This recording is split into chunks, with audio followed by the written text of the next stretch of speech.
And splashdown. Crew 9 back on Earth. মহাকাশে মহাগাথা রচনা করে পৃথিবীতে ফিরেছেন ভারতীয় বংশোদ্ভূত সুনিতা উইলিয়ামস ও তার সঙ্গীরা। মহাকাশ কন্যার প্রত্যাবর্তনে দেশ জুড়ে এখনো উচ্ছ্বাসের আবহ। কারণ মহাশূন্যে 286 দিন আটকে থাকা মুখের কথা নয়, বরং মারাত্মক কঠিন চ্যালেঞ্জ।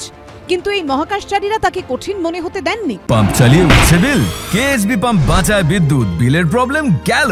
বিদ্যুৎ সাশ্রয়কারী জার্মান টেকনোলজিতে তৈরি কেএসবি পাম্প, পয়সা বাঁচাও, টেনশন ভাগাও। মুখে মুখে যে প্রশ্নটা ফিরছে তা হলো, এতদিন মহাকাশে কি খেয়ে কাটালেন সুনিতারা? তারা 3 মাসের মতো প্যাকেট করা খাবার, ফল এবং শাকসবজি নিয়ে গিয়েছিলেন। তারপর থেকে শুকনো পুষ্টিকর খাবারই ছিল তাদের ভরসা। তাতে অবশ্য বৈচিত্র্যের অভাব ছিল না। Serial, pizza, spinach, roast chicken, tuna সবই ছিল স্পেস স্টেশনে। একটি পুরনো ভিডিওতে সুনিতাই ঘুরে দেখিয়েছিলেন স্পেস স্টেশনের খাবারের ভাঁড়ার কেমন হয়। Here's a pretty cool place. This is sort of like in your house where everybody meets in the morning. After you wash your face, brush your teeth, you want to find something for breakfast. And this is our kitchen. You might notice there's all sorts of foods here. It's like opening the refrigerator. You got all your different stuff that you want to have: drinks, meats, eggs, vegetables, cereals, bread, snacks. And that's a good place. That's where you find all the candy. Side dishes, and then some little power bars just in case. So we have all this type of food. Some of it is dehydrated, and so we have to hydrate it. মহাকাশে soup, স্টুয়ের মতো dehydrated খাবারগুলোকে জল দিয়ে hydrated করা হতো। Canadian space এজেন্সির একটি ভিডিওতে তাও দেখিয়েছিলেন এক মহাকাশচারী। To prepare the spinach, you just attach it to the water distributor, choose the right quantity, and push the button.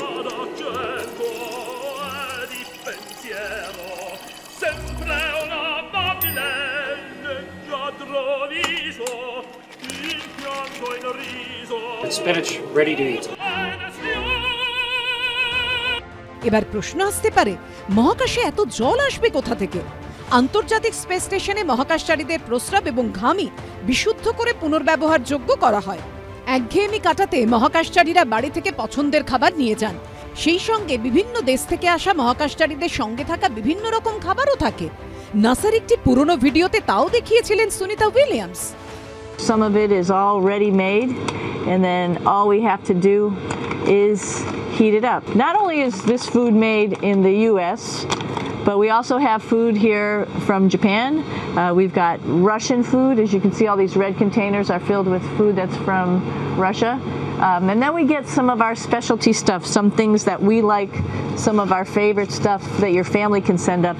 You have a lot of food up here, no problems. 2024-এর 5ই June 8 দিনের জন্য মহাকাশের উদ্দেশ্যে রওনা দিয়েছিলেন সুনিতারা। 5 মাস পর নভেম্বরে নাসা শেয়ার করা ভিডিওতে সুনিতারা মহাকাশ থেকে বার্তা দেন, আমরা ভালো আছি, সুস্থ আছি, কেউ বেশি চিন্তা করবেন না। এমনকি মহাকাশের স্পেস স্টেশন থেকে আমেরিকান নির্বাচনে অবধি অংশগ্রহণ করেন তারা। আন্তর্জাতিক স্পেস স্টেশনে সান্টা টুপি পরে ক্রিসমাসও পালন করেছিলেন তারা। আন্তর্জাতিক স্পেস স্টেশন থেকে ইন্টারনেট কলের মাধ্যমে পরিবারের সদস্যদের সঙ্গে নিরন্তর যোগাযোগ রেখেছিলেন সুনিতা উইলিয়ামস ও তার সঙ্গীরা। এভাবেই কেটেছে 9টা মাস। সাহস আর ধৈর্যে ভর করেই মহাশূন্যের লড়াইয়ে জিতে ফিরে এসেছেন তারা। এবিপি আনন্দ।